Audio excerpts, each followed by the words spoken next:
Ladies. I'm here tonight on the show.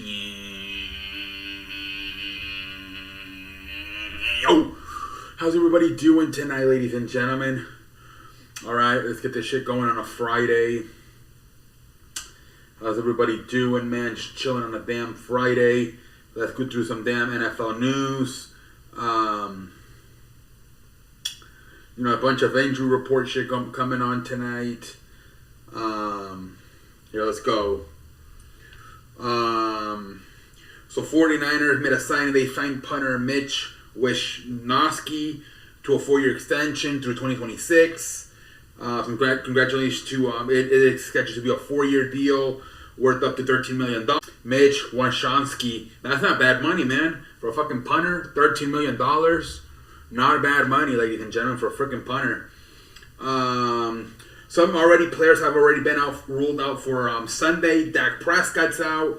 Michael Gallup is out. Jalen Hurts is out. Zach Wilson is out. Chris Godwin is out. Frank Ragnow is out. Alec Pierce is out. Shaq Leonard is out, formerly known as Darius Leonard. Austin Jackson is out. Wan'Dale Robinson is out. Rondell Moore is out. Andy Isabella is out. Trayvon Morgan is out. Denzel Perryman is out. Damian Williams is out. Van Jefferson is out. And DJ Hamler are all out this Sunday. So more stuff on the Chargers. They're saying Justin Herbert was diagnosed today with a rib cartilage fracture. Brandon Staley told reporters the team will assess where he is at Wednesday to determine whether he can practice. Staley saying quarterback Justin Herbert will be day-to-day with a fracture to his rib cartilage. So he's going to get some rest, and they'll evaluate him again on Wednesday. So they have about 10 days to prepare for their next game. I believe their next game is not until the 18th of September, if I'm not mistaken. So have about 10 days to rest them up. Hold on. Their next game is not until the 24th. I beg your pardon. The 24th of September. 24th of September. So we'll see what. I think ribs injuries take about 2 to 3 weeks. So he might have to miss some time. We'll see. But I think it is possible you can play with a rib injury. I think Jason Witten, didn't he play with when he was with the Cowboys, didn't he play with a rib injury? So I think it is possible you can play with it. I think it just depends exactly how bad it's broken, how many ribs are broken. Maybe it just comes down to what type of pain tolerance you have. So we'll see. But I don't think he's gonna miss it more than 3 weeks. It's like about a 2 to 3 week injury. And then pretty damn interesting. What is this? High schoolers with the most NFL players. So these are the cities in the country that have the most NFL players in the league right now. So Houston and Miami are tied with 19. Houston and Miami are tied with 19. And then Detroit. Let's see here. So let me read it. They actually have the chart right here. So Houston, Miami have 19. Then second is Detroit with 16. Tampa Bay with 15. Birmingham, Florida with 14. Atlanta with 13. New Orleans with 13. Cleveland with 12. Paltegation, Florida with 11. Austin, Texas with 10. Cincinnati with 10. Fort Lauderdale, Florida with 10. Philadelphia with 10. And St. Louis with 10. Yeah, I'm surprised Dallas is not on this list. You got Houston at 19, and then you got Austin at 10. I'm very surprised Dallas is not on the list. But yeah, man. I mean, usually Texas is pretty damn good at developing. But I'm surprised California's not either on it. No California team, no California city, and no Dallas. I'm very surprised that none of the California is in there, and neither is Dallas. But at least Houston and Austin are on there. But pretty interesting to get that they inform us of that news, I guess. So I mean, if you're really serious about your kid getting into the NFL, I think there have been situations where I believe Gronkowski, I believe he grew up in Pittsburgh, and then for his senior year of high school, he moved to Buffalo because they thought they had better high schools there. It depends, right? Can your family afford to move, right? But I mean, if you have some serious talent and, coaches, scouts tell you this guy could be because, like our school in Chicago, they weren't really into football. Our fucking computer teacher was our coach. So they weren't taking it seriously. But if here in Texas, they take it a lot more seriously, man. I tell my friends all the time in Chicago, I'm like, you guys would have had a better chance to at least win games or even get developed better here in Houston. They take football a lot more seriously here in Houston. At least in the high school I went to in Chicago, I didn't think they took it that seriously. So I always tell my friends, I'm like, damn, man, we should have gone to high school here in Houston because and I think the cafeterias too are better here too. There's just more. I think there's more money here.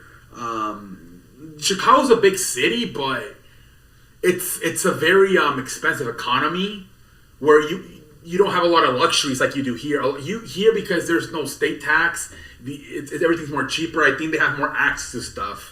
The cafeteria is better, the food. I think they actually have a budget to fucking hire a coach. Actually build a facility for where in Chicago they probably just don't have enough money to hire a real coach. So they have to have one of the teachers be the coach. They probably, they just don't. It's more expensive over there. They probably would be able to do it, but they care more about other stuff probably. Where here in Texas, I think this is a cheaper economy, no state tax. They have more money, are able to take sports more seriously in high school. Anyways, let's go. Packers listing wide receiver Alan Lazard, ankle, and offensive lineman David Bakhtiari, knee, Alton Jenkins, knee, and John Ronan, concussion, as questionable for Sunday's home opener versus the Bears. Yeah, man, Sunday Night Football, man. Bears, Packers, can't wait. Hopefully David Bakhtiari can play, man. That guy has not played football in almost 2 years. Jesus Christ, man. The Tampa Bay Buccaneers have ruled out Chris Godwin. He will not be playing versus the Saints. And the Saints have said Alvin Kamara is being listed as questionable due to a rib injury. I don't think they're broken, they're just bruised, but he's questionable. Patriots quarterback Mac Jones was removed from the injury report for Sunday's game at Pittsburgh. He is expected to play. He was being bothered by back spasms, but he's ready to go. Let's see here. Randall Moore and Andy Isabella and Alec Pierce and Shaquille Leonard all being ruled out. So, all right, I think we already went through that. All right, that's about it. That's about it for the NFL. Let's move over to the National Basketball Association. So yeah, still people putting pressure. A lot of people on freaking now, yesterday, John Najib came out, who's one of the after Robert Server, she has the most power in the organization. She's calling for Robert Server to step down as the Suns owner. Also, a lot of sponsors are starting to say, if in the next year, after the suspension is lifted, if Robert Server is still the owner of the Suns, we are no longer interested in our partnership with them. I believe PayPal, I think they've come out and said, if Robert Server is still there by the 2023-2024 season, we are no longer partners. Their contract is set to expire. So a lot of pressure within the NBA. You saw Chris Paul, LeBron James, they were not happy about it. Like I said, the other owner of the Suns, he's not happy about it. And now sponsorships. And that's where, to me, it really comes in. When you have sponsorships and putting pressure on you, either this guy leaves or our partnership is off. That's, to me, when it goes to the shithole. So I'm starting to see all this backlash. I think Robert Server is going to have to step down as owner, just like Vince McMahon had to step down with the WWE. It's a different situation, right? But yeah, man, it's all about the money, right? And you ain't trying to lose sponsors. So I'm starting to think, man, Robert Server is going to have to end up stepping down as the owner of the Suns. But anyways, we'll keep an eye on it. And we did have some movement today. Freaking the Lakers again. Jesus Christ, man. The Lakers fucking signed Dennis Schroeder, man. Jesus Christ. Freaking 1 year, $2 million. Jesus Christ. Now the Lakers have fucking Russell Westbrook, Dennis Schroeder, and fucking Pat Beverly. Jesus Christ, man. And LeBron James, a fucking, like, he's also an unofficial point guard. So many ball handlers on the damn Lakers now. Jesus Christ. I can't remember. I didn't check if this article was fake or not, or true. But there's something that came out about the Lakers seriously considering having Russell Westbrook come off the bench. It's crazy what they're doing, man. It's almost like they're trolling him. Like it's almost like they're trying to make Russell Westbrook ask for a trade almost, or like it is so crazy what's going on. It's almost like they're doing this on purpose, man. Getting all these point guards. Now you have 3, if you count LeBron as a point guard. You have 4 point guards on this fucking team that are all capable of being starters. Jesus Christ, man. Freaking Lakers, man.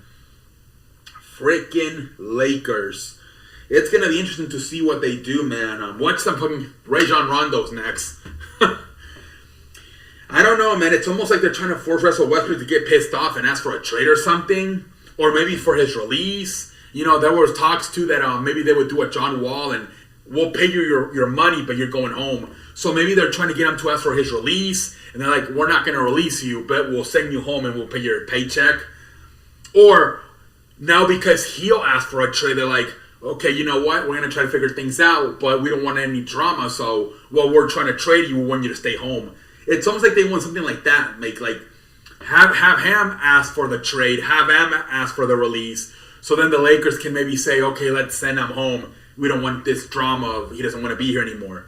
I don't know. It's almost like that's kind of what they want. It's almost like obviously they try to trade him and they just can't. So now they're almost like looking for the excuse to like send him home. So it's like they're forcing him to throw a tantrum so they can have an excuse to send him home. We'll see what happens, man. All these damn point guards on the Lakers, man. Jesus Christ, man. I can't believe this shit. All these damn point guards on the fucking Los Angeles Lakers, man. Let's go to the Major League Baseball here tonight on a Friday, ladies and gentlemen. Let's see here. Fucking Albert Pujols hit another home run. He is 2 away from 700. Jesus Christ, man. Albert Pujols is getting close, ladies and gentlemen. Albert Pujols is getting fucking close.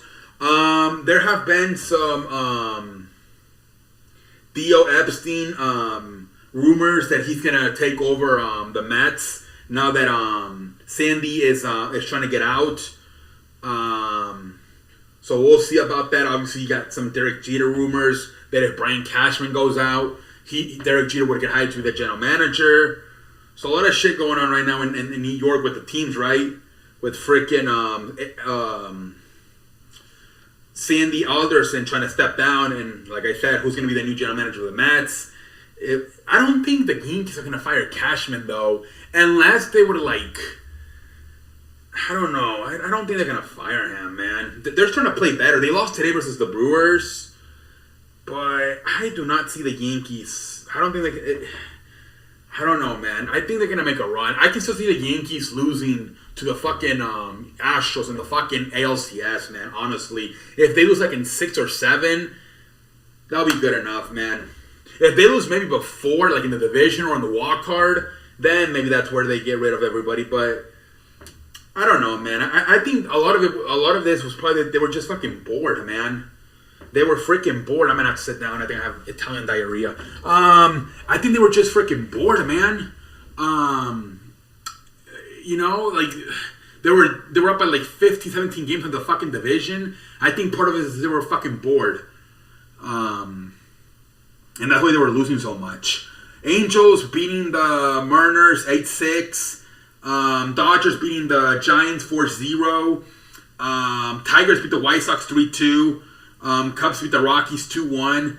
Nationals beat the Marlins 5-4. Blue Jays beat the Orioles 6-3. Red Sox beat the Royals 2-1. Guardians beat the Twins 4-3. Mets beat the Pirates 4-3.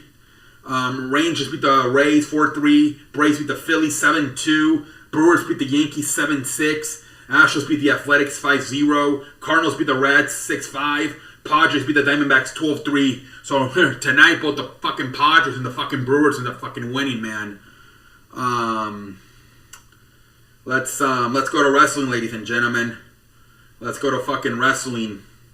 If I can fucking make it without having to go to the fucking shithole, ladies and gentlemen. I think I have some freaking Italian diarrhea coming up here. I have about a fucking 20 slices of pizza here tonight, ladies and gentlemen. I am struggling to get through this show tonight as I am starting to tap dance like Gregory Hines here tonight on a Friday. Oh, excuse me. Anyways, yeah, I don't know. Let's see here. So they're talking about Vince McMahon, and I said this back in July, right, when he stepped down. I'm like, man, it sucks he didn't get a fucking good send-out, like having a speech or something, right? Having a proper goodbye.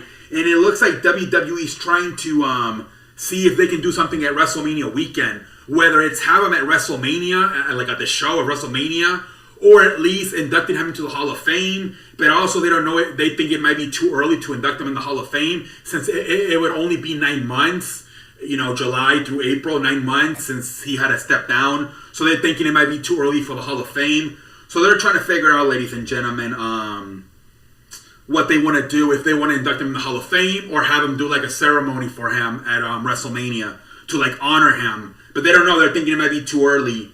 WWE, apparently they're looking for gymnastics that are pretty for the women's division. I beg you pardon, like what the hell? I thought Triple H didn't care about that, but apparently he does. He said he's looking for girls that are gymnastics, that are good looking, and that's what they're going to focus for the women division. I don't know if that's a good sign, man, because remember that whole John Laurinaitis, they hated him because he wanted pretty girls only, and that's why they didn't like him. Remember, who was it? Amber Moon, now known as Athena on AEW, said that they told her that they want her to look like Mandy Rose, and she got offended. So I don't think it's a good sign that Triple H said we're looking for gymnastics that are good looking. I think gymnastics because they think, if they're able to do gymnastics, it's going to be easy for them to do wrestling because anybody can do gymnastics. It's super athletic. So it looks, according to this article, it's WWE targeting pretty gymnastics for their women's division. I beg you pardon. I don't know about that. I thought Triple H didn't care about a shit about that. And then this story is kind of inappropriate. And Valentine Dream went to EC3's house for a party and supposedly filmed him while EC3 was in the restroom. I beg you pardon? Fucking Valentine Dream filmed EC3 while he was using the restroom. Jesus Christ. I cannot believe this shit, ladies and gentlemen. EC3, Valentine Dream, what the fuck is the matter with you, buddy? Jesus Christ, man. I cannot believe this. And then fucking, I said the top 50 list, or the top 500 list of wrestlers came out, and fucking Sheamus was kind of trolling because Baron Corbin came in at 126, and then Baron Corbin was like, dude, I don't give a shit about it, I'm not a mark. And then he was like, kayfabe, it's like, I'm joking, only heels wear scurfs. And then MJ's like, oh, how sad. And then he gave him the Conor McGregor, who the fuck are you? And then he just went off on him. He's like, dude, you dropped the ball so many times. Like, I hit a home run in the first at bat. MJF, man, they were going off on Twitter, freaking Sheamus and MJF. It was hilarious, man.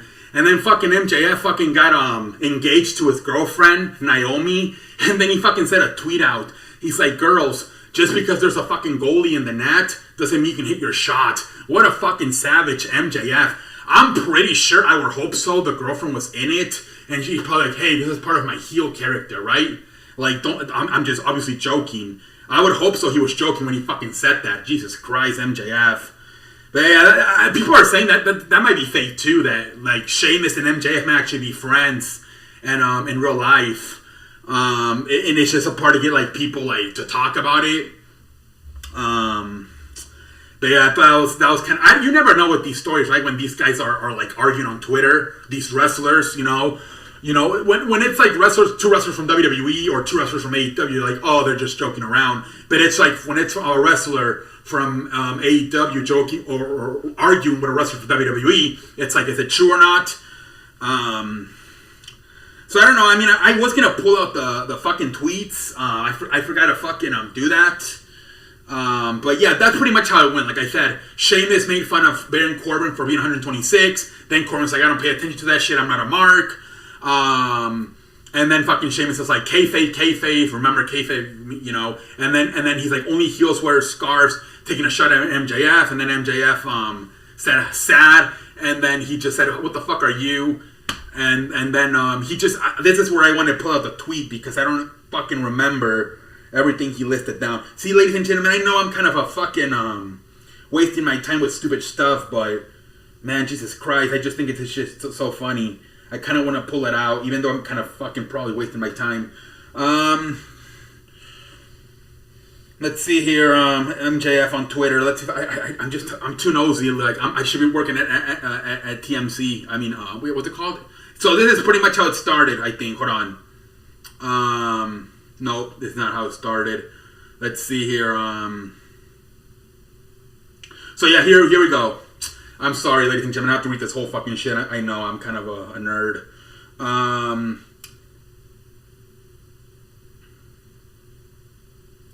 So this is basically how it started. Sheamus. So Pro Wrestling Banger Index 2022 126 Baron Corbin stats don't lie.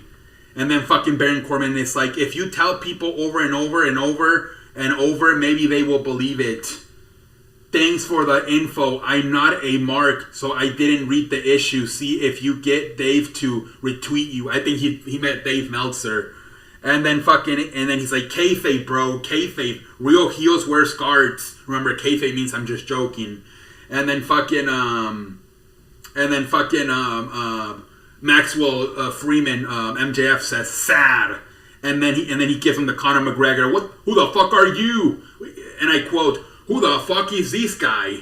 And then fucking MJ, what the fuck is happening? And then fucking MJ's like, this is where I forgot, right? It's a long paragraph. The guy you alluded to, stop now or I'm gonna devour you. You can rock 6-inch lift and play top guy, but you've been handed the ball multiple times and fail. I'm glad you're having a resurgence and finally figure out how to get over. Only took you a decade, took me one day. Jesus Christ, man. And I don't think Sheamus should play after that. I think that was over. Jesus Christ, man, that shit was over. MJF is a fucking savage on Twitter. Jesus Christ, man. He's a savage, man. This is what he said about getting engaged. Ladies, panicking on my timeline, don't worry. Just because there's a goalie doesn't mean you can't score. Strive for greatness. MJF is a fucking savage, man. Jesus Christ, man. MJF, man, he is a savage, man. He don't give a shit. Even on Twitter, man, this guy's a fucking savage, man. But that's all I have to say for tonight, ladies and gentlemen. Shit. Until next time, thank you. I'm all like a